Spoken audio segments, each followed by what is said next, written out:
Israel Palestine மக்களை கடும் சித்திரவதைக்கு உள்ளாக்கியுள்ளது. இஸ்ரேலிய சிறைச்சாலைகளில் இந்த நிலை இன்னமும் தொடர்கின்றது.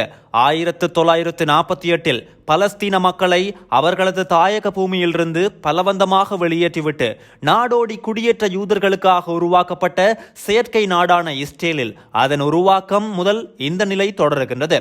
கடந்த ஆண்டு அக்டோபர் 7 உருவான காசா மோதல் நிலை தற்போது வரையில் தீவிரமடைந்து வருகிறது. அப்பாவி பலஸ்தீன மக்கள் கைது செய்யப்படுகின்றனர். அவர்கள் தடுத்து வைக்கப்பட்டு காட்டு மிராண்டித்தனமான சித்திரவதைகளுக்கு ஆளாக்கப்படுகின்றனர்.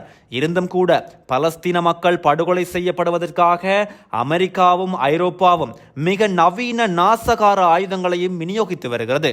இஸ்ரேலின் மிலேச்சத்தனமான படுகொலைகள் காசாவில் தொடர்ந்து இடம்பெற எப்படி தார்மீகமற்ற உலகத் தலைமைகள் அனுமதிக்க முடியும் என்ற தலைப்பில் காதா ஆகி என்ற 10 எழுத்தாளர் எழுதியுள்ள கட்டுரையில் முக்கிய சில விடயங்கள் வெளிப்படுத்தியுள்ளார். இஸ்ரேலின் இராணுவ தாக்குதலிலிருந்து தப்பிய பலஸ்தீன மக்கள் அவர்களின் வீடுகளிலிருந்து கடத்தப்பட்டு காசாவுக்கு வெளியே இஸ்ரேலின் கட்டுப்பாட்டில் உள்ள தடுப்பு முகாம்களிலும் சிறைகளிலும் அடைக்கப்பட்டுள்ளனர்.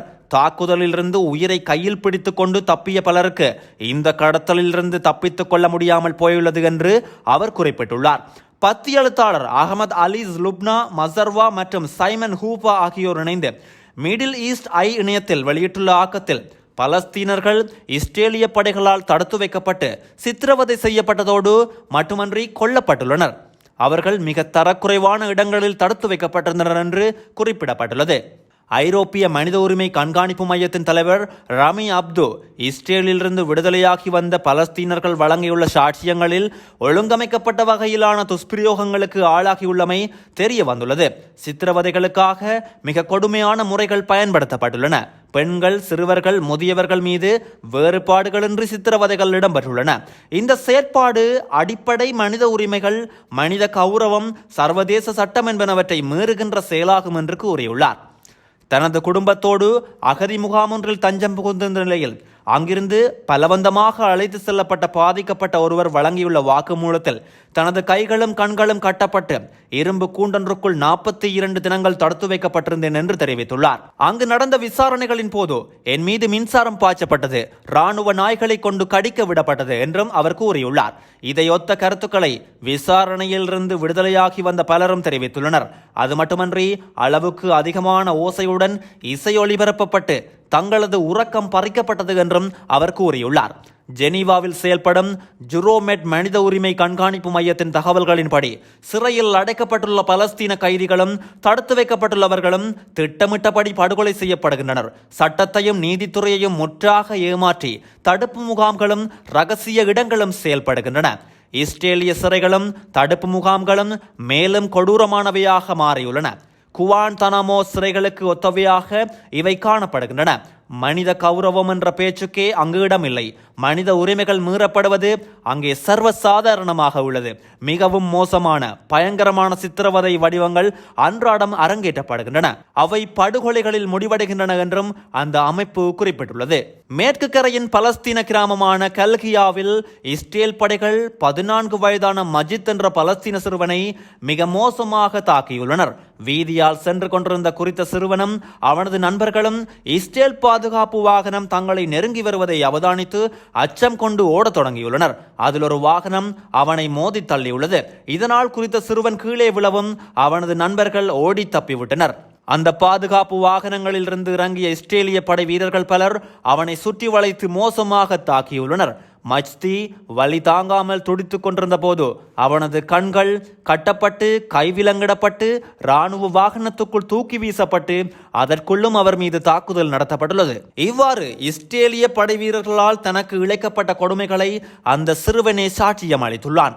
படை வீரர்களில் ஒருவர் தனது சப்பாத்து காலை எனது வாய்க்குள் திணித்து மற்றைய காலால் எனது நெஞ்சை அழுத்தினார் என்று மஜீத் விவரித்துள்ளதோடு பின்னர் இஸ்ரேல் சோதனை சாவடியில் அந்த வாகனம் நிறுத்தப்பட்டது. அங்கு இறக்கப்பட்டு துப்பாக்கி முனையால் தலையிலும் நெஞ்சிலும் தாக்கப்பட்டுள்ளான். அங்கு வைத்து தொடர்ந்து அவமானப்படுத்தப்பட்டுள்ளான். என்னை தாக்குவதை நிறுத்துமாறு நான் கதறினேன். ஆனால் அதை அவர்கள் கேட்கவில்லை. ஒருவர் தனது கைகளை எனது கழுத்தை சுற்றி முழு பலம் கொண்டு நசுக்கினார். உன்னை கழுத்தை நெரித்துக் கொள்வேன் என்று அவர் அரபியில் கத்தினார். பிறகு நான் மயங்கிவிட்டேன். மாலை 5 மணியளவில் விழித்து பார்த்தபோது ஒரு அறைக்குள் அடைக்கப்பட்டிருந்தேன். என்னை சுற்றி இராணுவ வீரர்களோடு பூனை ஒன்றும் நாய் ஒன்றும் நின்றன. நான் உண்மையிலேயே அச்சமுற்றேன். அதற்கு முக்கிய காரணம் அந்த நாய் எழுப்பிய ஓசையாகும். அந்த பூனை எனது முகத்தை பல தடவை விராண்டியது. நான் அச்சத்தால் கூச்சலிட்டேன். அப்போது இந்த நாயை உன்னை சாப்பிட விடுவதற்காக விடப்போகிறேன் என்று ஒரு படை வீரர் மீண்டும் அரபியில் கூறினார் என்று அந்த சிறுவன் கண்ணீருடன் தனது சோகத்தை வெளிப்படுத்தினான். அதிகாலை 2 மணி வரை மஜீத் மீதான சித்திரவதை தொடர்ந்தது. பல தடவைகள் மஜீத்தின் தலை சுவற்றில் மோத வைக்கப்பட்டது. மீண்டும் அவன் மயக்கமுற்றான். மயங்கிய நிலையில் தண்ணீர் கேட்டபோது வழங்கப்படவில்லை. மாறாக அமைதியாக இருக்குமாறு உத்தரவிடப்பட்டது. அடுத்த நாள் 12:30 மணியளவில் மஷ்தி விடுவிக்கப்பட்டான். குடியிருப்பு ஒன்றுக்கு அருகில் உள்ள ஒரு கிராமத்தில் அவன் விடப்பட்டான். அவனால் அசையவோ நடக்கவோ முடியவில்லை. அப்படியே தரையில் விழுந்து கிடந்தான். பின்னர் அங்கு வந்த பலஸ்தீனர் ஒருவர் தனது வாகனத்தில் அவனை ஏற்றி அருகில் இருந்த கிராமத்துக்குள் கொண்டு சென்றார். அங்கிருந்து வைத்தியசாலைக்கு கொண்டு செல்லப்பட்டான். 4 வயதான இப்ராஹிம் ஹஹாஸ் என்ற சிறுவன் மீதும் இஸ்ரேல் படைகள் நாயை ஏவிவிட்டு தாக்குதல் நடத்தியுள்ளன. மேற்கு கரையின் வடபகுதியில் இந்த சம்பவம் இந்த வாரம் இடம்பெற்றுள்ளது. 17 வயதான பலஸ்தீன சிறுவன் ஓமர் அகமது அப்துல் கானி ஹமீத் தலையில் சுட்டுக் கொல்லப்பட்டுள்ளார். 15 வயதான ஹெப்ரோன் பகுதியை சேர்ந்த அமீர் பான்பாங்க சென்ற போது வழியில் இஸ்ரேலிய படைகளால் கடுமையாக தாக்கப்பட்டுள்ளான். மேற்கு கரையின் தெற்கு பகுதியில் அவனது வீட்டுக்கு அருகில் வைத்து இந்த சம்பவம் நடந்துள்ளது. தாக்கப்பட்ட அமீரை நீண்ட தூரம் வீதி வழியாக இழுத்து சென்று ஒரு சுவரோடு சேர்த்து வைத்து கன்னத்தில் பல அறைகள் விழுந்துள்ளன.